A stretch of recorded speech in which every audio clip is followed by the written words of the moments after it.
So before we get started, I just want to quickly say, go check out The Hidden History of Frankenstein, which is a short documentary made by Magical Molly over on her channel. I'm interviewed in it. That's pretty neat. You'll find it up here, in the description, and I'll put it in the title card at the end.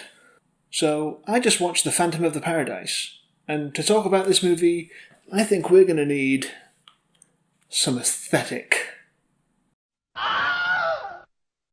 So I just bought like a UV colour changing bulb for my light, and I wanted to use it. So The Phantom of the Paradise is this really weird 70s movie by Brian De Palma.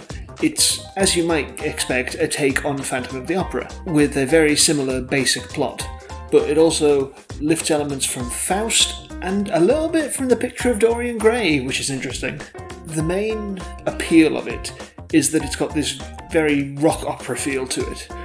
There's a lot of music that is bizarre and odd and really adds to the atmosphere of this thing. It is very interesting in that aspect. Like, there's one of the songs from it, from the very end of it, called The Hell of It, which is stuck in my head several hours after having watched it. I watched this last night, and it's now 4:30 in the afternoon today, and it is still in my head. I highly recommend that song.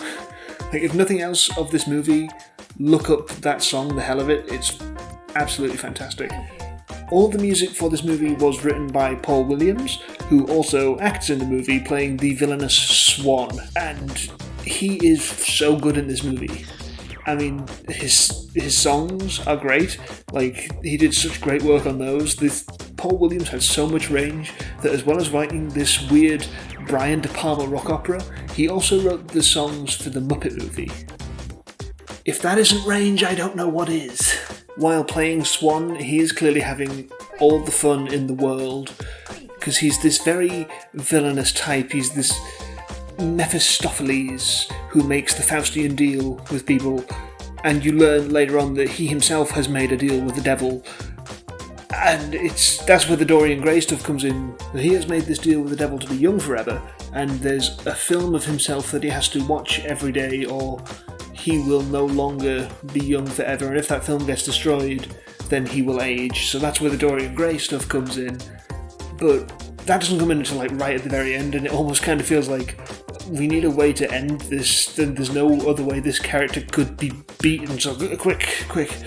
The main character of the movie is this songwriter who agrees to let Swan produce his music, and then Swan just basically never contacts him again, and so he starts to try and get to Swan, and this ends up with him getting beaten up and thrown in jail, where they remove all of his teeth and replace them with metal ones for hygiene reasons, like to prevent infection. Then he very easily escapes jail. Like, apparently Sing Sing is just very easy to escape from, I guess. He breaks into Death Records, which is Swan's label, and he manages to accidentally get his head caught in a record press. And that's why he's all mangled in this one. Like, no one threw acid on him, it wasn't some birth defect. No, he was crushed by a thing that prints music. And if that isn't the coolest thing, I don't know what is. I don't really have much to say about this movie, other than it's a really weird 70s drug-fueled thing that's pure rock opera and disco aesthetic. Like, there's a lot of neon. Like, instead of killing someone with a chandelier, it's like this neon lightning bolt that he throws. And it's amazing. And I really can't sell this movie enough, I don't think, because it's one I'd heard of before, but I'd never sought out, and I decided on a whim, just, you know what, it's on Amazon, I'm going to rent it. It was £3.50 to rent, and that was money well spent, because this movie is absolutely bizarre and brilliant, and I loved every second of it. So yeah, I guess that's it. I don't want to spend too much time talking about this movie. It's very old, it's a cult movie, but absolutely you should check it out because it's so much fun. So yeah, watch The Phantom of the Paradise is, I guess, the takeaway from this. I feel like I justified using this colour changing light. Want to see what else it does? Does red, does green, does orange, does all sorts. It can even cycle.